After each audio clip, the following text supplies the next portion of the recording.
A wedding wrapped in tears. This happened over 10 years ago, back when I was a college freshman.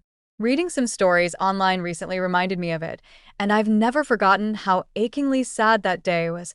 My friend Laura had agreed to photograph the wedding of an old family acquaintance from her church.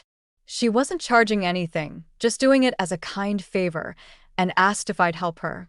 I had only just moved to the US and had never attended an American wedding before, so I agreed. The ceremony was set to take place at a tiny Baptist church in rural Tennessee.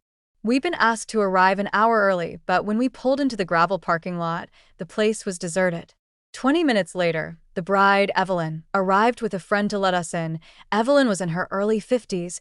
This was her first wedding, and she was sobbing, the kind of heartbroken crying that fills a room. She had just come from her hair appointment, but was still in everyday clothes with no makeup. Through sniffling, she explained that her brother, Mark, who was supposed to walk her down the aisle, had suddenly refused. He had a history of mental health struggles, and for some unknown reason, he'd gotten furious and was now outside the church, pacing and ranting. Her friend rushed off to deal with him, leaving Laura and me alone with Evelyn. We weren't exactly wedding planners, but we pulled together, helped her fix her makeup, calmed her down enough to do her mascara, laced her into her dress, and even buckled her shoes. Her bridesmaids, the groom's two teenage daughters, were nowhere to be found. Eventually, one of Evelyn's cousins agreed to step in and walk her down the aisle. We set up with our cameras in the small, slightly dim church hall. The groom, Harold, a kind-looking man in his late 50s or early 60s who used a wheelchair, was already waiting at the altar. His daughters stood beside him with arms crossed, wearing expressions that could sour milk. Mark glowered from the back wall like a storm cloud.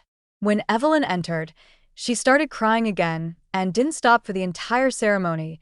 Despite the tension, Harold was gentle and attentive to her the whole time.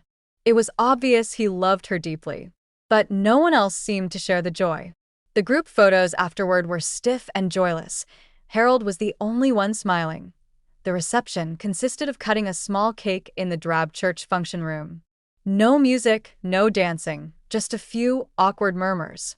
After snapping the last few photos, Laura and I slipped out quietly, both of us weighed down by how heavy the whole event felt. 3 months later, Laura told me she'd heard from someone at church.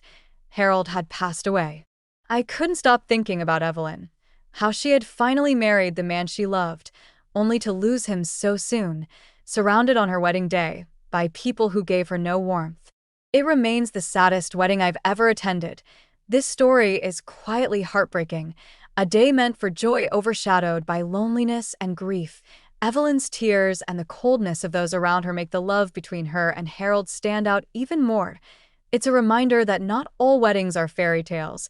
Even when love is real, the ending leaves a lasting ache, like a memory that never quite fades.